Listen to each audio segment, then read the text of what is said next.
नमस्कार दोस्तों, मैं हूं एडवोकेट तुलसीराम सिंह। तो आप सभी लोगों का स्वागत है। आज इस वीडियो में हम जानेंगे पति को पत्नी को कितना गुजारा भत्ता देना होता है और कितने समय तक देना होता है, इसके बारे में आज बात करेंगे। तो वीडियो के लास्ट तक बने रहेगा क्योंकि वीडियो बहुत ही इंटरेस्टिंग और बहुत ही इंफॉर्मेटिव होने वाला है।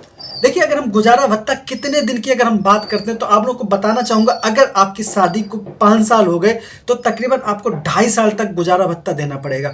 अगर आपकी शादी के 10 साल हो गए तो कम से कम आपको 5 साल गुजारा भत्ता देना पड़ेगा। अगर आपके शादी को 20 साल हो गए तो कम से कम आपको 10 वर्ष तक गुजारा भत्ता देना पड़ेगा। औसतन की अगर हम बात करते हैं, एक आइडिया के लिए अगर हम बात करते हैं तो देखिए, औसतन 60 से 70% तक आपको गुजारा भत्ता देना पड़ता है। दूसरी बात अगर कहा जाए गुजारा भत्ता कितना देना पड़ता है, ये तो समय का।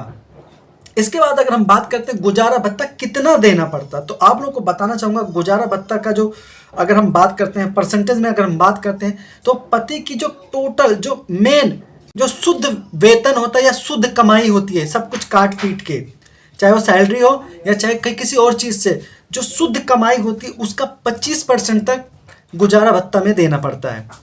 कितना देना पड़ता है? 25% तक, कम से कम 25% तक गुजारा भत्ता देना पड़ता है। बाकी डिपेंड करता है कि केस का नेचर क्या है, केस कैसा है, केस की सिचुएशन कैसे हैं, उस पर डिपेंड करता है। उसके आधार पर ऊपर नीचे हो सकता है, लेकिन जो ये एक औसतन आपका जो कैलकुलेशन है वो यही है कि पति के सैलरी का या उसकी इनकम का, शुद्ध इनकम का, जिसमें से और खर्चा पर्चा और सारी चीज़ें काट के शुद्ध इनकम का 25% तक गुजारा भत्ता दिया जाता है।